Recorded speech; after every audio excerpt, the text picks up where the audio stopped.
হামজা চৌধুরীর free কিকে head করার জন্য কিছুটা এগিয়ে গিয়েছিলেন তপু বর্মন, ঠিক যেমনভাবে ম্যাচেও এগিয়ে গিয়েছিল বাংলাদেশ।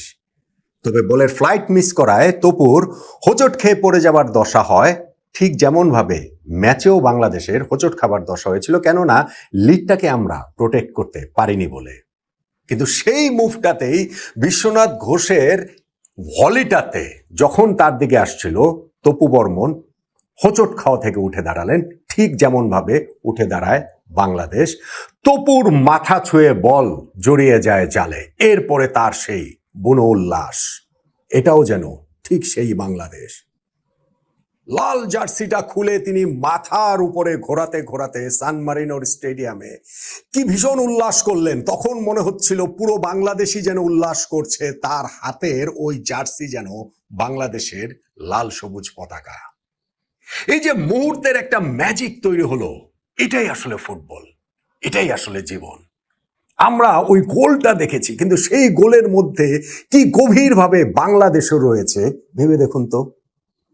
ইউরোপের মাঠে ইউরোপের কোন দেশের বিপক্ষে প্রথমবারের মতো ইতিহাসে বাংলাদেশ জয় পেল, হোক না সেটা সান মারিনোর বিপক্ষে, হোক না সেটা ফিফা র্যাঙ্কিং এর একেবারে তলানিতে থাকা দেশটার বিপক্ষে, কিন্তু জয় তো।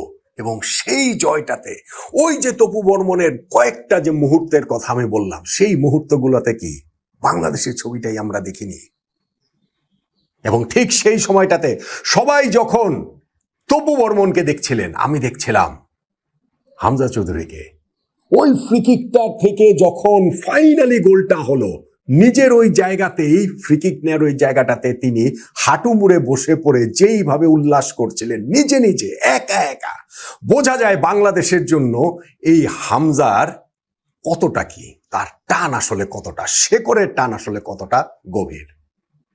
সান মারিনোর বিপক্ষে এই জয়টা বাংলাদেশ ফুটবল জাগরণে যে নতুন অক্সিজেন, সেইখানটাতে আরো একটা পর্ব বলে নিঃসন্দেহে মনে হচ্ছে। দেখেন, সান মারিনোর সঙ্গে বাংলাদেশ এই ম্যাচটা খেলবে তা নিয়ে হাসাহাসিও হয়েছে বিস্তর। কেননা ইউরোপের একটা দলের বিপক্ষে আমরা খেলবো, ইউরোপের মাটিতে গিয়ে খেলবো, এইটা কি বাংলাদেশ ফুটবল ফেডারেশনের একটা স্টানবাজি কিনা। কেননা যেই দেশের বিপক্ষে আমরা খেলবো সান মারিনো, তারা ফিফার যে 211টা সদস্য দেশ আছে তার মধ্যে র্যাঙ্কিং এ 211 নম্বরে রয়েছে। সো তাদের বিপক্ষে আসলে খেলার মানেটা কি। কিন্তু অনভ্যস্ত কন্ডিশনে, অনভ্যস্ত পরিবেশের একটা ব্যাপার তো রয়েছে। বাংলাদেশ তো আর বিশ্ব ফুটবলে পরাশক্তি না রে ভাই। আমরাও ফিফা র্যাঙ্কিং এ 181 নম্বরে রয়েছে, হ্যাঁ তাও সান মারিনো থেকে 30 ধাপ উপরে। হ্যাঁ অবশ্যই র্যাঙ্কিং এর উপরে থাকা দলগুলোর সঙ্গে যত বেশি খেলবে উন্নতি তত বেশি হবে। কিন্তু ইউরোপে গিয়ে একটা ম্যাচ ইউরোপিয়ান প্রতিপক্ষের বিপক্ষে খেলছি, সেই ব্যবস্থাটা এই ফিফা ফ্রেন্ডলি উইন্ডোতে আয়োজন করেছে বাংলাদেশ ফুটবল ফেডারেশন। সেই জন্য তাদেরকে ধন্যবাদ দিতে হবে, অবশ্যই সেই ধন্যবাদটা তাদেরকে দিতে হবে। এবং সেই ম্যাচটা যদি আমরা জিততে না পারতাম, তাহলে কিন্তু ওইটা আমাদের জন্য সত্যি সত্যি আরেকটা বিষাদগাথা হয়ে থাকতো। বাংলাদেশ ফুটবলে গত বছর থেকে যেই জাগরণটা শুরু হয়েছে হামজা চৌধুরীদের হাত ধরে, সেইখানটাতে আমরা লাস্ট যে উইন্ডোতে গত মার্চে 2টা ম্যাচ খেলেছি, 2টা ম্যাচে কিন্তু আমরা হেরেছিলাম। আমরা কিন্তু ওই ভিয়েতনামের ওই ফ্রেন্ডলি ম্যাচটাতে 3-0 হেরেছি, আমরা সিঙ্গাপুরে গিয়ে ম্যাচটাতেও 1-0 হেরেছি, ভালো খেলে হেরেছি। এইটা দিয়ে আসলে আর কতদিন ওই ফুটবলের উৎসাহের জায়গাটা ধরে রাখা যায়। জিততে হবে, জয়ের কোনো বিকল্প নাই আসলে। এবং সেইখানটা থেকে সান মারিনোর বিপক্ষে জয়টা আমার কাছে মনে হয় ভীষণ গুরুত্বপূর্ণ। এবং আরেকটা কারণে গুরুত্বপূর্ণ, বাংলাদেশের নতুন কোচ টমাস ডুলি, তার আন্ডারে প্রথম ম্যাচ বাংলাদেশ খেলে এবং সেই জায়গাটাতে আমরা জয় পেলাম। হাবিয়ার কাবরেরা আমাদের টিমটার কোচ ছিলেন, দীর্ঘদিন ছিলেন, আমাদের টিমটাকে ধরেন একটা পর্যায় পর্যন্ত তিনি নিয়ে এসেছেন। কিন্তু নেক্সট লেভেলটা নেওয়ার জন্য নেক্সট লেভেলের কোচ লাগে, এবং টমাস ডুলি সেইখানটাতে প্রথম ম্যাচটা যখন জয়ে শুরু করলেন, নিঃসন্দেহে আমরা আশাবাদী হতে পারি। টমাস ডুলির এই বিষয় নিয়ে আমার একটু কথা রয়েছে যে তাকে যখন বাংলাদেশের কোচ নিয়োগ দেওয়া হলো, এটা নিয়ে অনেক আলোচনা হয়েছে, ইনফ্যাক্ট সমালোচনাই বেশি হয়েছে যে কেন টমাস ডুলি, ওয়াই। ভাই, টমাস ডুলি 2টা ওয়ার্ল্ড কাপ খেলেছেন, একটা ওয়ার্ল্ড কাপ টিমের ক্যাপ্টেন ছিলেন, তিনি কোচ হিসেবে ইয়র্গেন ক্লিন্সম্যানের সহকারী ছিলেন। সেই টমাস ডুলিকে বাংলাদেশের কোচ হিসেবে তার প্রোফাইল আমাদের পছন্দ হচ্ছে না। পছন্দ না হওয়ার কারণ কি? তার বেতন কম কেন? বেতন কম কেন, এইটা একটা কোচের যে অযোগ্যতা হতে পারে আমার কাছে আসলে বিস্ময়কর লেগেছে। ফলে আমি জানি যে বাংলাদেশ কিভাবে পরিচালিত হয়, বাংলাদেশের অত্যন্ত বুঝে, যেমন দলের যে ফার্স্ট তাকে আনবেল করা হলো বিএসপি এর প্রোগ্রামটাতে, যেখানটাতে বাংলাদেশ প্রেস স্পোর্টস অ্যাসোসিয়েশনের প্রোগ্রামে ফুটবল ফেডারেশনের প্রেসিডেন্টই তাকে হচ্ছে গিয়ে নিয়ে এসে পরিচয় করিয়ে দিলেন প্রথমবারের মতো বাংলাদেশ, এবং সেই জায়গাটাতে তো টমাস ডুলি ওই বলেছিলেন বাংলাদেশের মানুষের আগ্রহ সম্পর্কে তিনি জ্ঞাত রয়েছেন, বাংলাদেশের যে মিলিয়ন কোচ রয়েছেন সেটাও তিনি জানেন, মানে সবারই যে একটা এটা নিয়ে সে রয়েছে, ফলে এই প্রেশারটা নেওয়ার জন্য তিনি প্রস্তুত, এবং সেইখানটাতে আমার মনে হয় যে প্রথম ম্যাচটা জেতার কারণে প্রেশারটা কিছুটা রিলিজ হয়েছে। সান মারিনোর বিপক্ষে এই ম্যাচে যে বাংলাদেশ চোখ ধাঁধানো ফুটবল খেলছে, খুব ভালো ফুটবল খেলছে তা না, বরং একাদশটা যখন নির্বাচন করেছে সেই জায়গাটাতে একটা চমক ছিল। আমি নিজেও কিছুটা চমকে গেছি, আমি নিশ্চিত যে অনেকেই চমকে গেছেন যে সমিত সোম 11-এ ছিলেন না, বরং মিডফিল্ডের ওই জায়গাটাতে হামজা চৌধুরীর সঙ্গে কোচ প্রেফার করেছেন জামাল ভুঁইয়া এবং ওইখানটাতে সোহেল রানাকে। হ্যাঁ, প্রথমার্ধে আমরা যে গোলটা পেয়েছি সেইখানটাতে এই অবদান ছিল জামাল ভুঁইয়ার, তিনি বলটা একটা কনজাস্টেড এরিয়া থেকে নিয়ে রাইট সাইডে প্লেস করেছিলেন, সেইখান থেকে মোরসালিন যে ক্রসটা করেছিলেন সেই ক্রসে হেড করে প্রথম বাংলাদেশকে এগিয়ে নেন কে? সেই তপু বর্মন। তপু শেষে তপু শুরুতে, অথচ তিনি কিন্তু ডিফেন্ডার। তো তপু যে এগিয়ে নিয়েছেন বাংলাদেশকে সেই লিডটা অবশ্য আমরা ধরে রাখতে পারিনি, এবং সেই লিডটা ধরে না রাখার পেছনেও তপু বর্মন রয়েছেন, কেননা সান মারিনো যে ইকুয়ালাইজারটা করেছেন সেইখানে একটা বলকে ধরে তপু যে স্লাইডটা করেছিলেন খুব আর্লি তিনি করেছিলেন, যেই কারণে বলটা ওই পেরিয়ে যাওয়ার আগে গোল লাইন, মানে এই সাইড থেকে পেরিয়ে যাওয়ার আগেই সেটা হচ্ছে কি সান মারিনোর প্লেয়ার নিয়ে একটা খুব সুন্দর কাটব্যাক করলেন।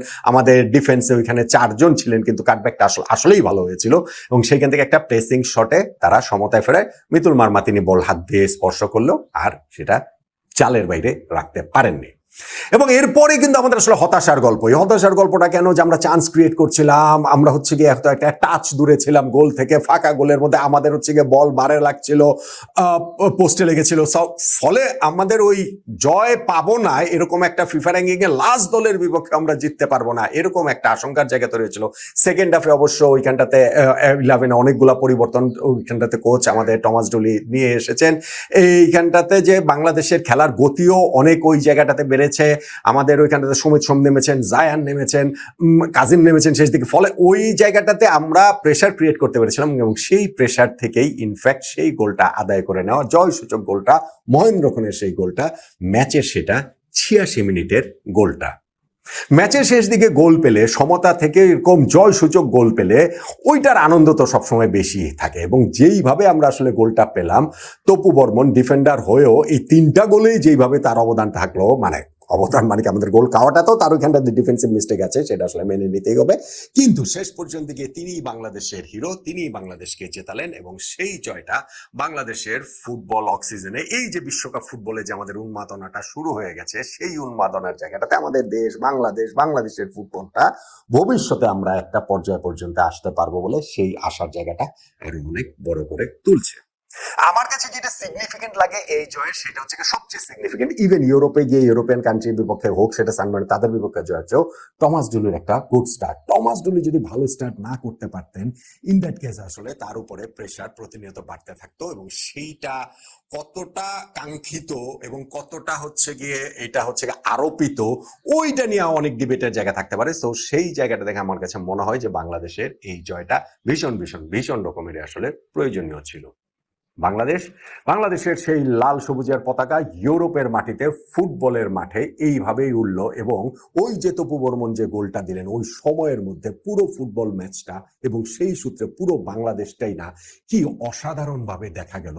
তপুর এগিয়ে যাওয়া যেন বাংলাদেশের এগিয়ে যাওয়া, তপুর হোঁচট খাওয়া যেন বাংলাদেশের হোঁচট খাওয়া, আর পরে আবার তপুর উঠে দাঁড়ানো, বাংলাদেশের উঠে দাঁড়ানো, তার গোল দেওয়ার পরে তার উল্লাস, সেইটা বাংলাদেশের উল্লাস, এবং পুরো জিনিসটার মধ্যে একটুখানি পেছনে থেকে নেপথ্য নায়ক যিনি, সেই হামজা চৌধুরীর হাঁটু গেড়ে বসে একা একা যে উল্লাসটা, সেটাও আমার কাছে এই ম্যাচের হাইলাইট হয়ে থাকবে নিঃসন্দেহে।